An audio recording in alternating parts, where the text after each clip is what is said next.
Hello, it's William with this week's installment of Life on the Magic Mountain. And there's something I want to comment on quickly before we get started, which is that I think at one point I did point out that we are doing not one chapter, as I often say, but one subchapter from the Magic Mountain every week. So there are, I believe, only seven chapters in this entire almost 900-page long book. So it would be impossible to do one chapter each time. So these are subchapters. So the chapters themselves only have numbers, but the subchapters, each one has a name, very often an interesting or ironic name. And so for some reason, whatever, I dislike the word subchapter. It's easier just to call them chapters, which is essentially what they are. Usually, in a case like that where you had a book divided into sections, you would call them book 1, book 2, book 3. But Thomas Mann says chapter, and these little subchapters are the ones that have the titles. And luckily today's is a short one. Some of them are quite long, some of them are quite short, and October is a very complex month for me. I'm doing this on the 13th of October 2024. October is a busy and tightly scheduled month for me, so it's just as well that this is a short chapter this week. So yes, Excursus on the sense of time. That's not really an ironic title, but it's still important because of the inclusion of the word sense, which tells us that this is not going to be one of the long discussions about time, contrasting it as an objective and a subjective phenomena and looking at how those things interact, the subjective and objective experience of time. This time we're talking strictly about the subjective, the inner sense of time, the individual experience of time. And as you know, time is one of, if not the main theme of the novel, although there's a lot more going on. All right, so we start this chapter off by talking about the lounge chair. Is the way, it's the phrase that's used, the expression that's used in the John E. Wood translation of the Magic Mountain from the German to English. In German, this item is called a Liegestuhl. So Liege for lying down and chair, Stuhl for chair, so it's just, a chair for lying down on. And you still have them at Sanatorium Schatzalp. I don't know how many, at Hotel Schatzalp. I don't know how many of the other former sanatoriums that were converted to hotels have them. Maybe some of them do, maybe none of them do, I don't know. But at Schatzalp, you still have some of the original Liegestuhl and the Stuhle, and they're in use. And you'll find them, if you take a room with a balcony, you'll find one on your balcony. So they're getting older and older, of course, as time goes by, and we'll keep them as long as we can at Schatzalp, I hope, but gradually they'll have to be replaced. And already out front on the snow beach, they have been replaced with some newer ones. But if you go to Schatzalp in this special 2024 100th anniversary Magic Mountain year, then you certainly will be able to lie on one of the original Liegestuhle on your balcony. So something worth doing. Okay, so the Liegestuhl, what is it really like? Well, they're made of some kind of cane or rattan or something. I don't know exactly what, but you get the picture. The ones that Schatzalp are yellow, and they have an adjustable back, and they stretch all the way out so that your feet you'll be reclining like you would be on a bed or a couch with your legs stretched out, and the backrest can become completely flat. And then on top, you have a thick cushion. There are armrests. On top, you have a thick, very comfortable cushion. And in fact, Grand Duke Dmitri referred to his Liegestuhl once as a bed, which confused me, but then later as like a bed. And I have a photo of him lounging on one, reclining on one at Schatzalp. And, you know, it and the table beside it look very much the same as they do now, not surprisingly, since these are the original items. And yeah, he's looking quite comfortable. And, you know, it's one of the central things that you have, that you had in a sanatorium and that you still have at Hotel Schatzalp. So here is a quote from the book. The lounge chair and its almost mysterious properties, which Hans Castorp found difficult to analyze. Oh, okay. And then he goes on, sorry, I should redo that. The lounge chair and its almost mystical properties, which Hans Castorp found difficult to analyze. I don't know why I stopped there in the quote, but he goes on to talk about, Mandas, about, through Hans Castorp, about trying to put his finger on what was the best thing, or what was the sort of magic thing, the mysterious thing that made, or combination of things that made the lounge chair so wonderful. And, you know, was it the texture of the mattress? Was it this? Was it that? But he comes to the conclusion nothing could have offered more humane benefits for a body at rest than this splendid lounge chair. And he even thinks about how nice it would be to take one home with him. And indeed, there are people that buy them for their private personal use at home. I have a friend in Davos who bought 2 of them. There's still a company that manufactures them. So that is a possibility if it's something you would like to look into. So why the word mysterious? I should have looked at the German text to see if I would have translated it that way, as mysterious as well. Mysterious properties. So, well, I guess you could say, as I just said, that the Liegestuhl is very much at the heart of the sanatorium system, and it's associated directly with the idea of the cure, of coming with a horrible disease and leaving cured. And at the heart of the cure at this time, when Hans Castorp was there, was the idea of rest in the open air. So the Liegestuhl, you could even say, had the mysterious property of sort of representing the possibility of life for someone who was very ill, and sort of the dividing line between life and death. You're horizontal, and it's about the same width as a coffin. Well, it's wider. No, I shouldn't say that.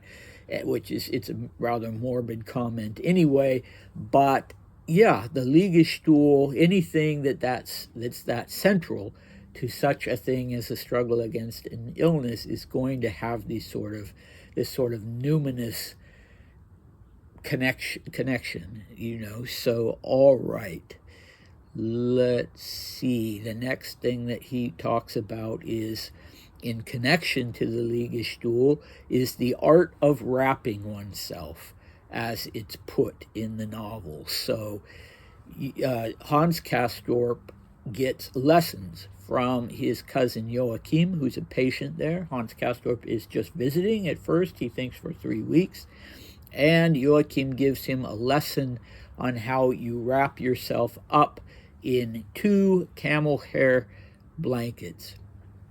And he says that, you know, it's such an intricate procedure that only the veterans, only the long-timers, and only a few of them who are particularly skilled learn to do it perfectly. So you sort of wrap yourself up like a sausage, and it involves, yeah, two blankets, one on top of the other, and then you lay on top of the blankets, and then there's a certain way of flipping them around. I've never tried it. I can't really visualize it simply by reading the instructions in the book itself, but in Hotel Schatzalp, in your room, if you have a south-facing balcony room, you will find two wool blankets. They're not camel hair, but they're beige, and you will also have one or two duvets in your room, depending on if it's a double. I think that maybe all the south-facing rooms are a double. At least Grand Duke Dimitri's room, which is 309, has two duvets and two blankets. And when it's not too cold, when it's just a little brisk, it's nice to go out in the evening with one of the wool blankets. And when it's really cold, I like to go out with a duvet. And I don't do any flipping around. I just recline on the Liegestuhl and cover myself with the blanket or the duvet. And the only real drawback to it is that if you're bringing either a book or an iPad or a laptop or a phone with you out on a cold winter evening, it's very pleasant to be out there with the blankets or duvet up to your chin and with your face feeling the cold. That's really nice. But if you want to do something other than just lie out there, you have to, either wear gloves and struggle with turning pages and that sort of thing, or you have to just give up on the idea of the gloves and have cold hands. So I'm still experimenting with that. I know they have gloves nowadays that you can swipe with and scroll with on a screen. So I should give those a try. And I suppose you could get some really thin ones that you could use to turn the pages of a book, although they might not be warm enough. Many people probably don't find it a problem, but for some reason the cold in particular affects my hands, so it is a bit of a problem for me. So that's the preliminary part of the chapter about the Liegestuhl, so sort of an ode to the Liegestuhl, you could say. And now we get into the time experience, and we have this quote from the chapter. The first few days in a new place have a youthful swing to them, a kind of sturdy long stride that lasts for about 6 to 8 days. Then, to the extent that we settle in, the gradual shortening becomes noticeable. Whoever clings to life, or better, wants to cling to life, may realize to his horror that the days have begun to grow light again and are scurrying past, and the last week of, let us say, 4 is uncanny in its fleeting transience. So here I draw upon my own experience. Now, Thomas Mann himself spent a few weeks, I believe, maybe only 2, with his wife when she was in a Davos sanatorium, and his wife spent several months. But I was living in London when I first started going to Schatzalp, and so I would come for weekends, usually 4-day weekends. And then later, when I moved to the U.S., I would come for longer periods, usually 2 weeks, maybe a few days more. So Hans Castorp was originally going to stay at the Berghof for 3 weeks, and he was told by one of the patients there, or by his cousin actually, that 3 weeks was the minimum amount of time that one could speak of as a unit of time in a place where time was so expansive, and people ended up staying for years. And the fact of the matter is, let's see, people didn't really, Hans Castorp ends up staying for 7 years at Schatzalp, and he's there for every day. He's there every day. He never goes anywhere else. But mostly patients came and went. They would stay for a while, and then they would go off for a change of scenery in the south of France, or some, other mountain sanatorium, or even to a desert, which was also supposed to be good for tuberculosis sufferers, sometimes to Egypt, anywhere where the air was dry. Sea holidays were frowned upon. That was considered to be unhealthy to be on the coast or on a boat. So, yeah, so my experience, I mean, 4 days you could hardly speak of for someone like me who enjoyed Schatz Alp so much. It just, yeah, you were there, and then you didn't have time to unpack a bag and hang everything up and that sort of thing. You were there and you were gone. But that was my subjective experience. You know, there are a lot of people who come for 4 days, and that's the perfect amount of time for them, I guess. So then I noticed when I was coming for 2 weeks, I would start out, I would unpack my suitcase, I would, put my books in the drawers of the nightstand, and yeah, I would settle in. And that first week did seem like a nice long week. But once that first week had gone by, you're noticing each day fly by, exactly as Thomas Mann expresses it here. The days begin to grow light again and are scurrying past, and the last week is uncanny in its fleeting transience. And that is very, very true. I always used to feel like that first week was my real week at Schatz Alp, and the second week was sort of mentally and physically preparing yourself to leave, buying souvenirs, making sure you've sent any postcards that you need to send, starting to pack, make sure your laundry is done, all that sort of thing.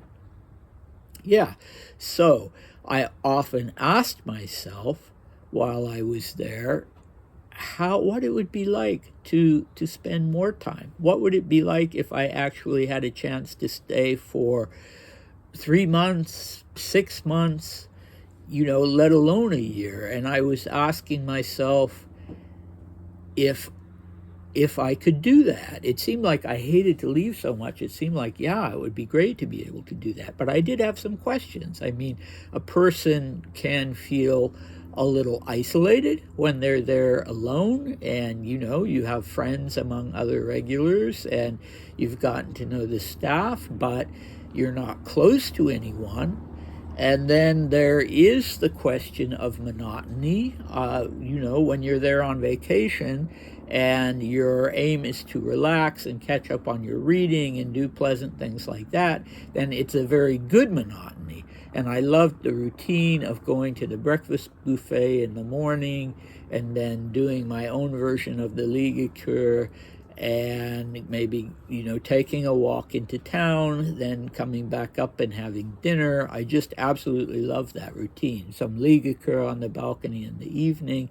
So I considered it a very good monotony, but I did ask myself, would this begin to grow old after the 2-week period that I'm used to?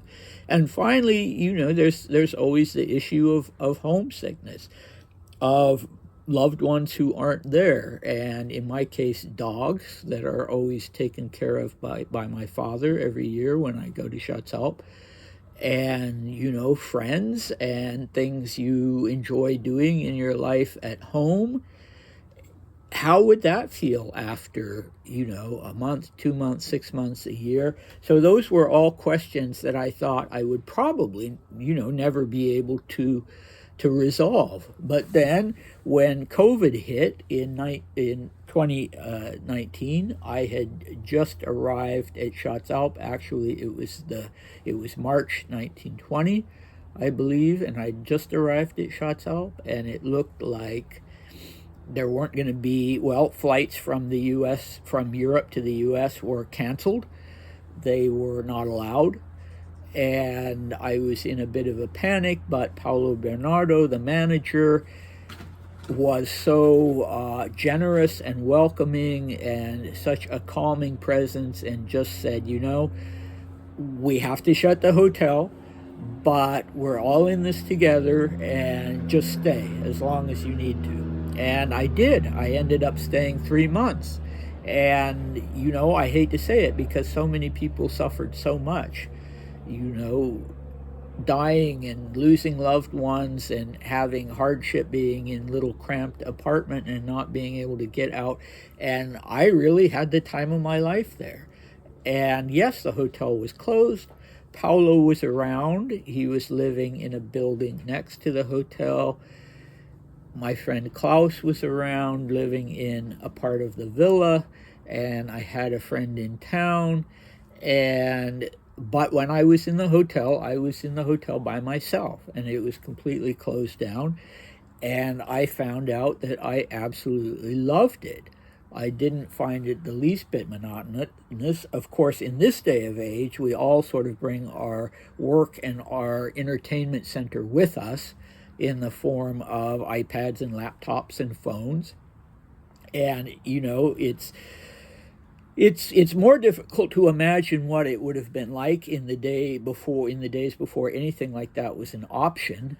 Even to this day, Schatzalp does not have televisions in the rooms. There's two big televisions in the public rooms, but no televisions in the individual rooms. And it used to be, I'm told, a huge source of complaints because people wanted their TVs. But now, of course, when people bring their own screens with them and can stream anything they want to, it's no longer an issue. But yeah, it is hard to imagine what it would be like without that, and when you would really feel isolated and really cut off from the rest of the world. But I still think I would like it. People since then have asked me many times how I could bear that, to be up on the mountainside alone. Schatzalp is quite high up on the mountainside. There's a little cable car that goes up and down, and it wasn't in use, so if I wanted to go down to town, I needed to hike down and hike back up, and I even liked that part of it. So, there's a certain type of person, I guess, who likes that kind of contemplative, quiet and contemplative existence. And I found out that I am actually one of those people. So, as I've said in the past, sanatoriums tended to bring things to the surface, qualities that a person didn't necessarily know they had. And maybe they were surprised at how quickly they took to the sanatorium system. Maybe they were surprised at not being able to stand it, and they found out other things about themselves as well.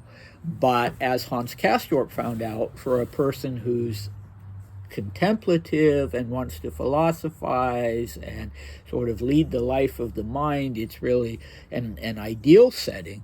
So let's see, what do we have? So Joachim is not among the content at the sanatorium. He just lives for the idea of going back to the flatland and resuming his military career.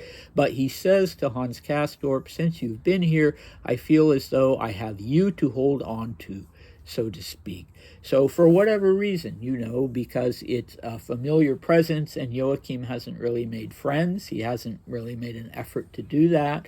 Hans Castorp makes friends right away, but yeah, Joachim's not that type of person, and he doesn't want anything to even symbolically stand between him and going back to his previous life. He doesn't want any anchors.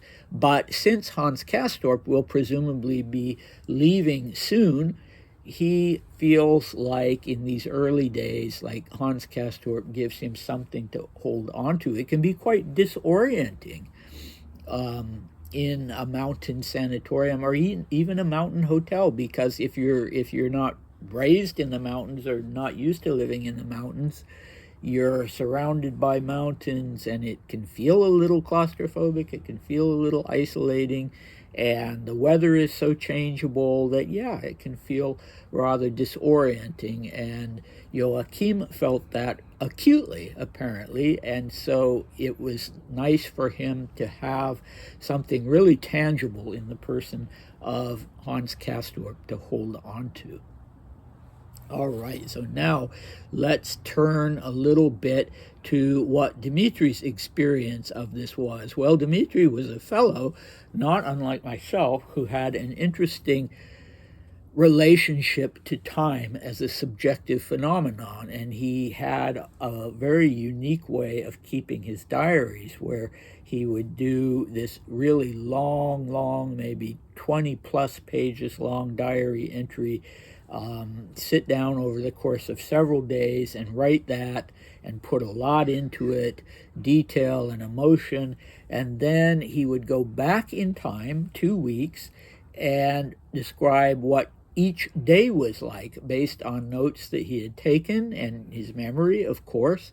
So he never wrote a diary entry on the day that the events in that diary entry actually took place. So to begin with, he had this kind of weird time sense, and you get that reading his diary entries too. There's a little bit of an issue there with linear time, with the idea of linear time. And yeah, so there's this quote in our current chapter, Excursus on the Sense of Time.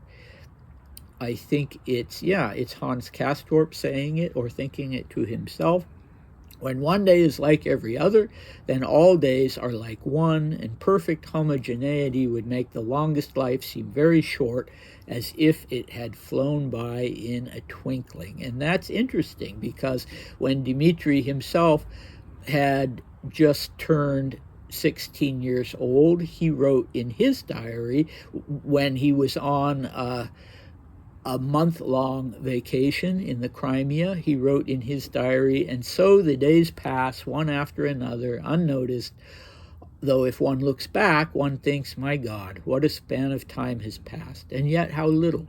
Still, there's always a slight difference between every today and tomorrow, however small, and tomorrow will no longer be the same as the day after tomorrow, and so on, but in general, one day is very much alike like another. It's strange." So you would think that he would be the kind of fellow who would just take to sanatorium life like a fish in water. And, you know, his early life also would seem to have prepared him for that, because as a boy and as a young man, while he was still in the custody of the aunt and uncle who were raising him, or rather the aunt, because the uncle died fairly quickly after the aunt and uncle had taken custody of Dmitri and his sister. So, well, that was 1902, and then the uncle died in February 1905. But anyway, the uncle was very strict with the children, and the aunt decided that she was going to honor her husband's wishes in that respect and be very strict as well. And they were told when to go to bed, even up to the time when they were, basically young adults. As long as they were in their household, they had to live this sort of regimented existence that she wanted them to live, and they had to check everything with her. If they wanted to go somewhere, if they wanted to buy something, whatever they wanted to do, had to have her approval. So, and after that, he went into the military, and he didn't spend his whole life that way, and certainly in the years before he came to Schatzalp, he didn't spend it that way. But you would think that that would have prepared him for really a pretty disciplined life. And his father, in fact, who was living in France, had lost custody of the children and been banished from Russia because he had married a divorced commoner. Well, his father, whose diaries I have copies of, also believed in living this very regimented kind of life. And Grand Duke Paul's diaries are not particularly interesting to read, because he was a homebody and a person who didn't really enjoy doing anything out of the ordinary. He just liked to stay at home and do his daily routine, taking a walk, reading out loud to whoever happened to be there, his children, his wife, the servants. And Dmitri just found that so monotonous when he was able to go to France and stay with his father. That was one thing about life with father that he didn't like. But he had some of that in him himself, definitely. And he was raised that way. And yeah, you would think that he was able to fit right in then into a sanatorium, and largely he was. He didn't have trouble adjusting to the schedule and to keeping the treatment regimen and obeying the rules, and the Liegestuhl, the rest cure, he didn't really have trouble with that. He wasn't really one to break the rules, but he was just very unhappy about being there. And he did find it monotonous in the bad sense of the word. And, he was terribly anxious about his health and other things. He was alone there. He didn't have a cousin Hans or any other loved one or friend with him. He made a few friends while he was there, but yeah, he was more like Joachim. He didn't really want any strong ties to the place, although I think he did eventually end up having a girlfriend while he was there. But yeah, so you just kind of never knew if you were going to take to that atmosphere or not, no matter how prepared you seemed to be for it. All right, so the last line that I want to quote from this chapter is that Hans Castorp's thinking about what it's like to be on a holiday and then come home.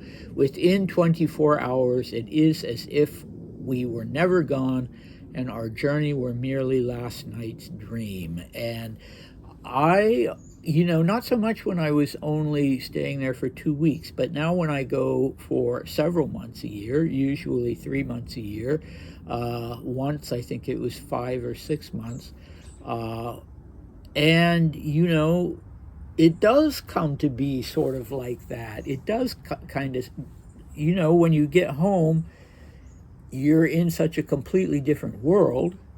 And in my case, I'm literally on a different continent, and at the far end of that continent, not on the East Coast where you can get back to Europe in 6 hours, but on the Pacific Ocean. And it really does seem like, and now I have I have friends and relationships there that are as strong as the ones that I have when I'm at home. And so it does seem like life is divided between two separate worlds that don't have much overlap. And whether I'm going back to Schatzalp and feeling like I never left, or coming home and being re-immersed in this world that I'm currently in this group of people, it really does seem like the other life is merely last night's dream, more than anything else, because when you resume that life, it is so much like you never left it to begin with. So I thank you for indulging me this time around, talking a lot about my own experience. I hope it will be I hope it will be helpful for some of you if you're contemplating going to Davos, to one of the hotels, especially to Schatzalp for a short time or for a long time, which is well worth doing if you possibly can. And you get the full sense of it when you're at Schatzalp, more than you would if you went, say, to the Wald Hotel, which was the Wald Sanatorium, which was where the Manns stayed, because Schatzalp is a little more removed from the town because it's up on the mountainside. And, if you want the full Magic Mountain experience, then you'll definitely want to go to Schatzalp, and you'll want to take this whole thing seriously, about a week being like a day, and stay as long as you possibly can, and let yourself plunge into that sort of ocean of time there. All right, so I hope to see you next week. Bye.